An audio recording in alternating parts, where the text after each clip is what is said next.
seperti apa. Dan pada halaman terakhir, ini kan cuma ada kayak sampul buku ya teman-teman. Nah, saya minta tolong untuk kalian menuliskan untuk daftar pustaka seperti apa sih format penulisannya. Lebih ya. Di belakang.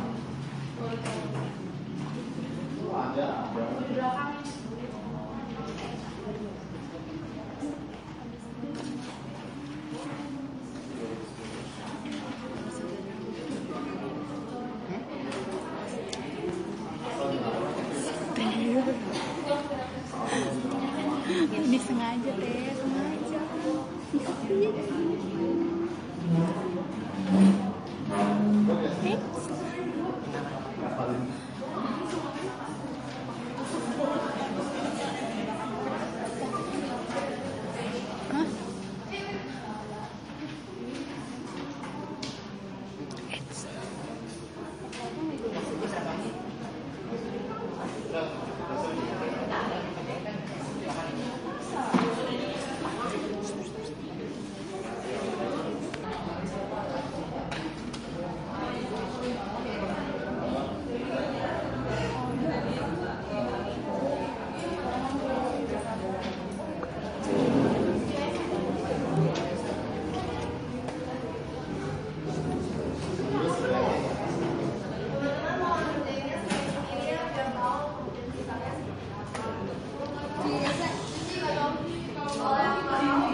Iya.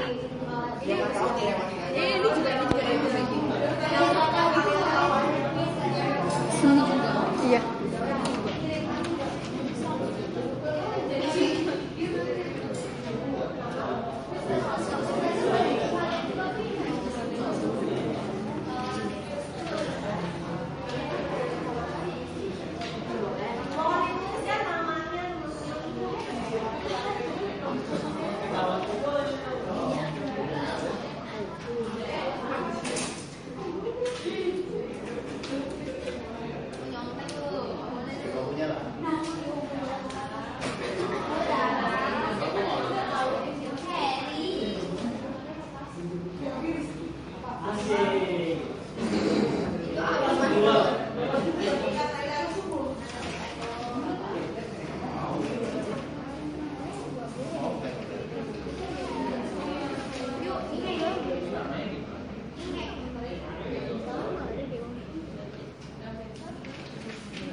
Hampir sama dengan kayak gitu, tapi kita lebih berpusat ke psikologi.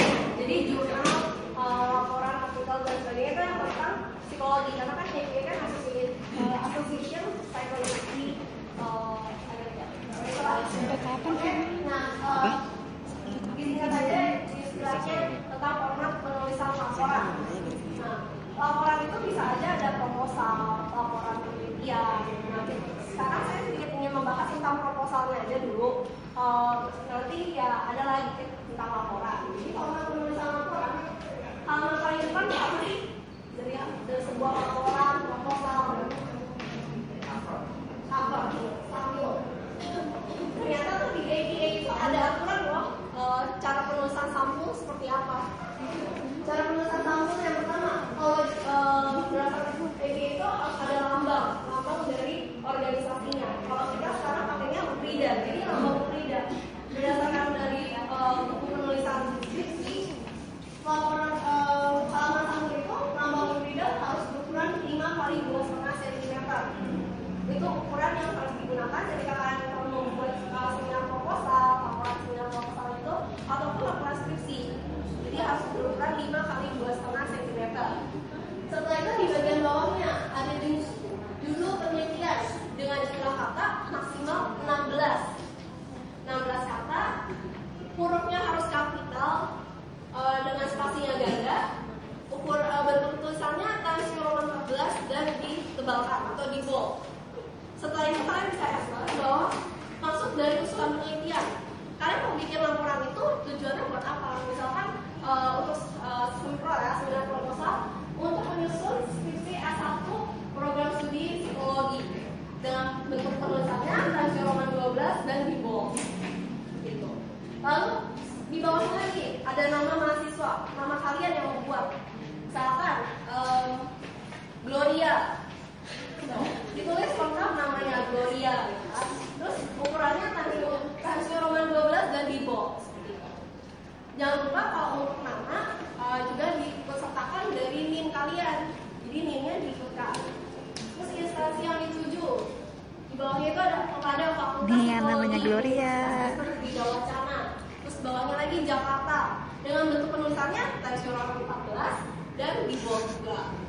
Lalu waktu pengajuannya, misalkan kayak bulan sekarang, bulan Maret 2015. Nah, ini adalah contoh bentuk dari sampul. Agak kecil ya. Jadi untuk yang logonya itu harus ukuran 5 kali 2,5 cm dengan judulnya seperti ini. Judulnya harus dikapital semuanya. Ukurannya Times New Roman 14 dan di bold. Terus ada usulan penelitian untuk skripsi S1 program studi psikologi, diajukannya oleh siapa? Terus ada kepadanya Fakultas Psikologi Universitas Negeri Wacana Jakarta tahun bulan berapa nih? Maret 2015. Ini adalah contoh untuk proposal. Jadi sampul untuk proposal. Coba next lagi. Kalau ini adalah contoh untuk yang skripsi. Bedanya, kalau di sini kan usulan penelitian untuk skripsi S1 program studi psikologi. Tapi kalau yang di skripsi misalnya skripsi untuk memenuhi sebagian persyaratan untuk memperoleh derajat sarjana strata 1 seperti itu. Nah kalau ini kan masih beberapa tahun lagi kan. Nah kalau kita mau sekarang ada ini gimana sih cara bikin untuk yang kalau penulisan laporan ini? Karena kita masih semester masih semester 4. Coba next. Mungkin kalian bisa bikin untuk bentuknya seperti yang aja. Ada logo, judulnya apa yang kalian bikin, terus kayak gitu nama kalian, pesertanya dan kepada siapa, dengan paling bawah ada tanggal laporan tersebut. Kita next lagi. Setelah halaman sampul, yang harus kita buat itu adalah kata pengantar. Pasti kalian udah kenal lah ya bikin kata pengantar waktu di SMA. Kata pengantar itu sebenarnya isinya adalah sebagai kata sambutan, kata ucapan syukur dari penulis. Seperti mungkin kalian penelitian, kalian mengucapkan syukur kepada Tuhan, biasanya kepada Tuhan yang Maha Esa, terima kasih karena berkatnya saya telah membuat laporan segala macam gitu. Dan juga ucapan terima kasih kepada mungkin guru pembimbing, mungkin juga keluarga yang mendukung dan sebagainya. Itu biasanya diucapkan di kata pengantar. Ketika ada daftar isi, daftar isi itu berisi ya kenapa? Oke. Lanjut, daftar isi ada misalkan daftar isi, daftar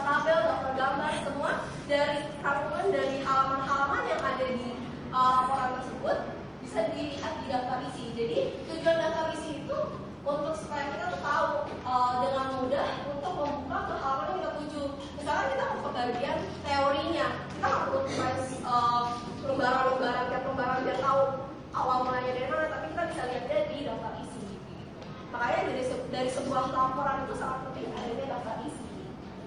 Setelah itu biasanya kalau dalam seminar dalam sebuah laporan proposal ataupun laporan penelitian, biasanya ada daftar tabel. Karena kalau kita membuat penelitian biasanya tuh ada tabel-tabel yang kita gunakan, misalkan kayak ada tabel statistik, tabel mungkin dari kalian bikin tabel-tabel sendiri. Dan biasanya kalau banyak yang kalian bikin tabelnya, kalian bisa bikin daftar tabel tersebut sehingga memudahkan pembaca yang membaca laporan kalian itu memahami lokasi dari letak tabel tersebut.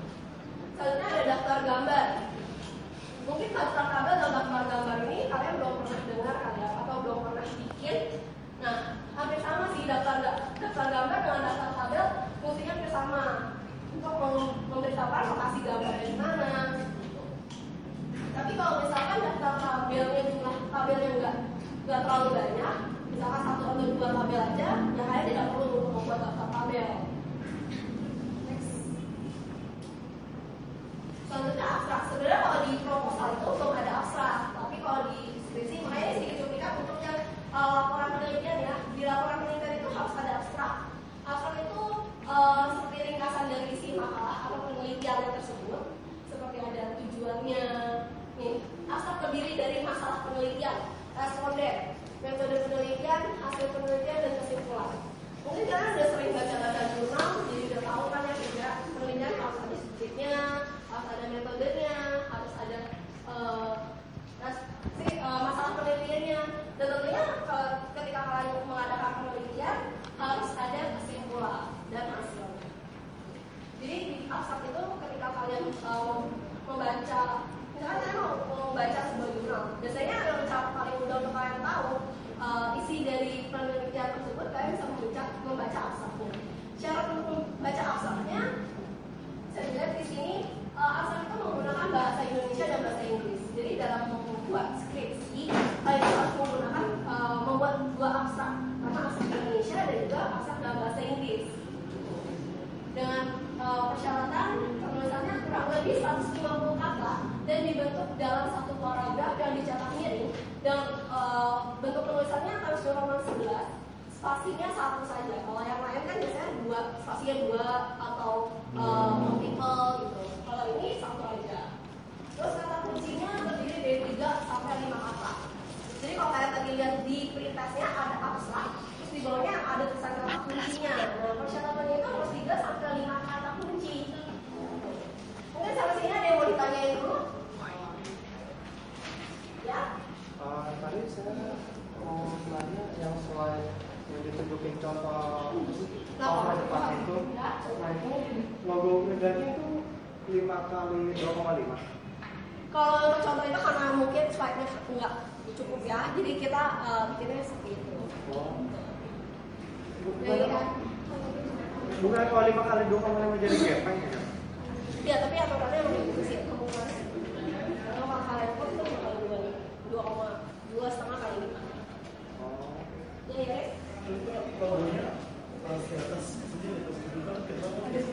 Kenapa? Biasanya logonya di bawah dulu.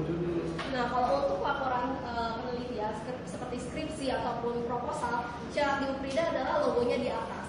Mungkin di universitas lain ada yang logonya di tengah. Tapi kalau dari UPRIDA persyaratannya adalah logonya di atas. Jadi setiap dari instansi punya persyaratan mereka sendiri. Ada lagi nih? Ya?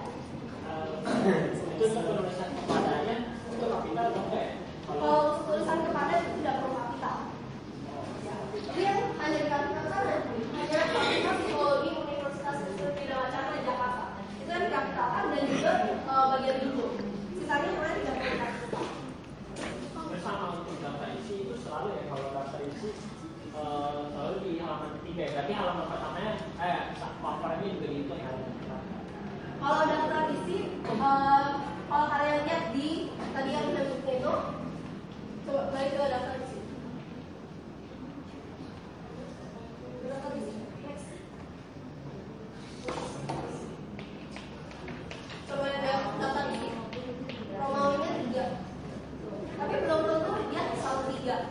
Bisa jadi dia di Romawi tergantung dari jumlah halamannya. Kalau kata pengantar kamu banyak, misalkan 2 halaman, otomatis hitungannya 4. Tapi cover juga itu kan. Kalau cover, ya gitu. Ada lagi yang ditanyakan? Itu bulannya ditulis ya kalau di cover. Kalau di cover untuk proposal ya ditulis, tapi kalau untuk skripsi hanya tahunnya saja. Jadi kalau di laporan untuk laporan kamu bisa menuliskannya. Jadi kamu jelas fungsinya dari tahunnya itu biar kamu tahu lokasi kamu lagi. Iya sih. Jadi biar kamu tahu kamu bikinnya kapan. Ada lagi? Ya. Yang untuk kepadanya tadi itu TNR-nya ukuran 12 atau 14 ya? 12.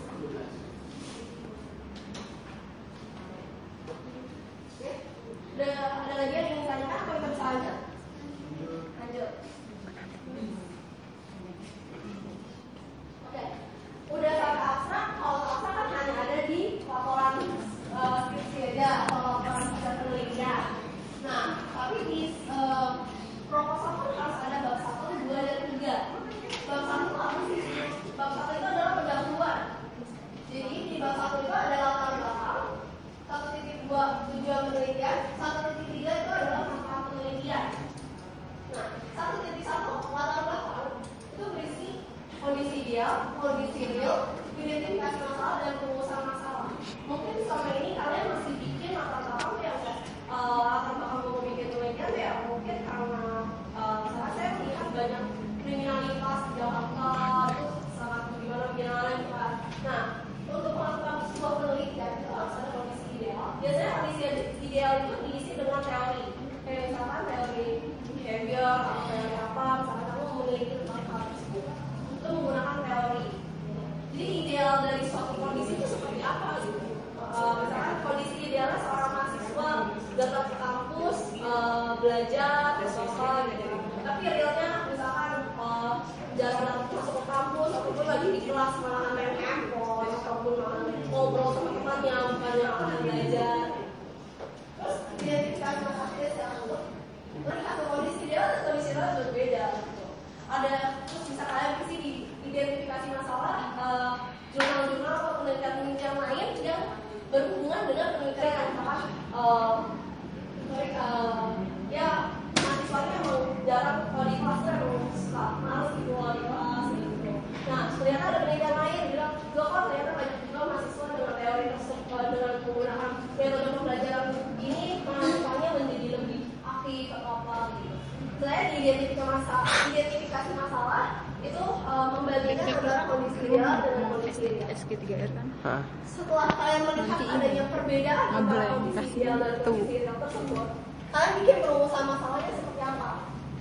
Misalkan, kalau tadi saya bikin tentang dia tentang kayak karyawan gitu. Misalkan karyawan itu dia udah dikasih bonus ketika dia bekerja dengan baik gitu, di sebuah perusahaan. Nah, tapi banyak karyawan ternyata yang malas-malasan walaupun udah dikasih bonus. Sebenarnya saya mau bikin contoh seperti itu.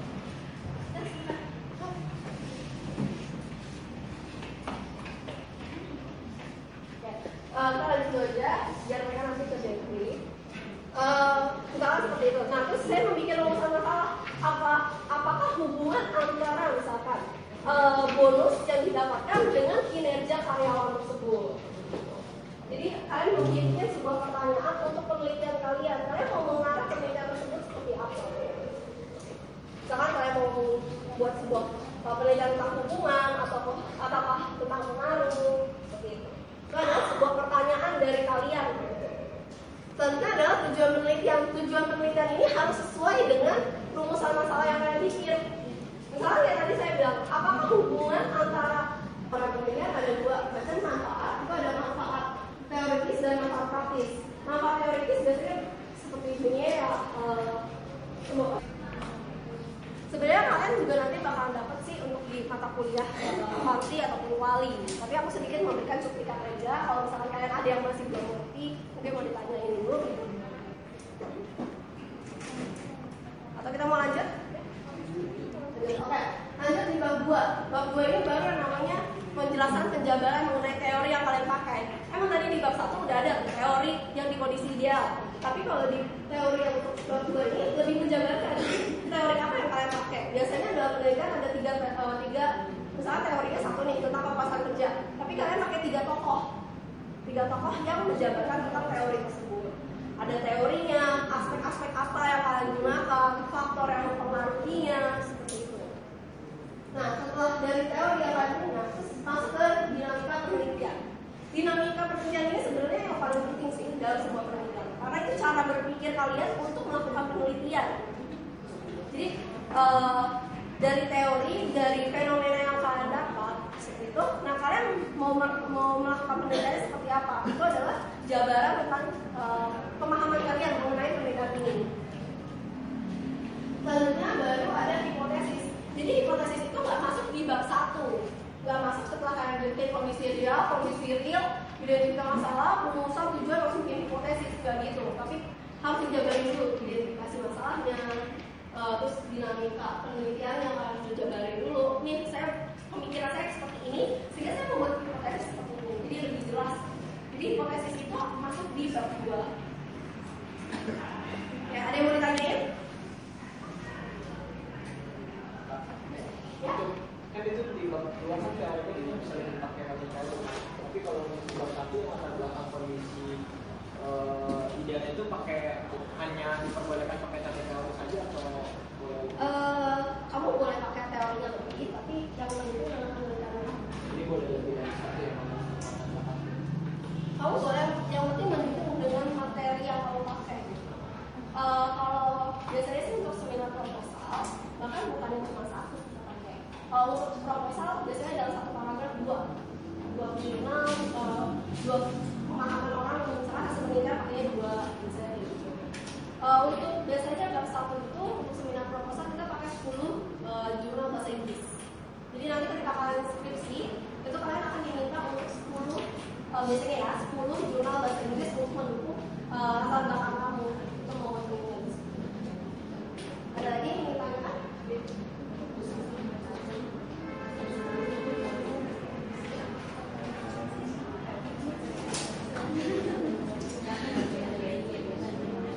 Oke, kalau ada yang lanjut lagi ini biar cepat. Nah, lanjut di bab 3. Metode penelitian. Metode penelitian ini kan sebenarnya banyak sih, ada yang kualitatif, kuantitatif. Jadi nanti untuk penjabarannya kan akan belajar mengenai kualitatif itu seperti apa, kualitatif itu seperti apa nanti di pelajaran kalian. Ini sedikit cerita tentang bab 3 itu fungsinya apa aja. Jadi di metode penelitian itu yang pertama ada jenis penelitian. Kalian akan memilih jenis penelitian apa yang akan kalian gunakan untuk meneliti. Misalkan kualitatif biasanya berdasarkan data-data yang real, hitungan, menggunakan data, ataupun kualitatif biasanya wawancara, cara penggunaan metodenya, ataupun campuran. Jadi kalian menggunakan kualitatif juga dan kualitatif juga. Tapi biasanya satu itu hanya kualiti ataupun kuali, jarang ada yang pakai campuran. Terus yang kedua itu adalah variabel dan definisi operasional. Jadi variabel apa yang kalian pakai dalam penelitian tersebut? Misalkan kalian menggunakan teori tentang kepuasan kerja. Jadi variabelnya adalah kepuasan kerja. Definisi operasionalnya itu penjelasan mengenai kepuasan kerja tersebut. Terus ada populasi dan sampel, kalian juga harus menjelaskan populasi yang kalian gunakan itu apa, sampelnya gimana cara kalian mengambil sampelnya. Selanjutnya ada pengumpulan data, uji kualitas dan reliabilitas, yang kalian pelajari sekarang. Terus tadi analisis data dan prosedur penelitian. Nah ini sebenarnya saya omongin itu ada bab 4 dan bab 4 itu tentang hasil penelitian, hasil dari penelitian seperti apa, dan di 5 itu adalah kesimpulan dan saran. Selanjutnya kalian bisa membuat daftar pustaka. Nah itu nanti adalah bentuk dari proposal, laporan penelitian. Nah ini adalah aturan dari APA-nya. Perhatikan tata bahasa yang pertama. Sebuah tulisan harus memiliki alur yang terorganisasi dengan baik. Misalkan satu paragraf terdiri dari satu pokok bahasa. Jadi kalau kalian membuat laporan dalam satu paragraf itu sebisa mungkin untuk bikin satu aja pokok bahasan. Jadi jangan kalian bikin dari satu kalimat semuanya itu pokok bahasan. Itu akan membingungkan orang yang akan baca. Terus tulisan juga harus mempunyai kalimat dan paragraf yang jelas, dapat dibaca dan memenuhi tujuan. Satu kalimat terdiri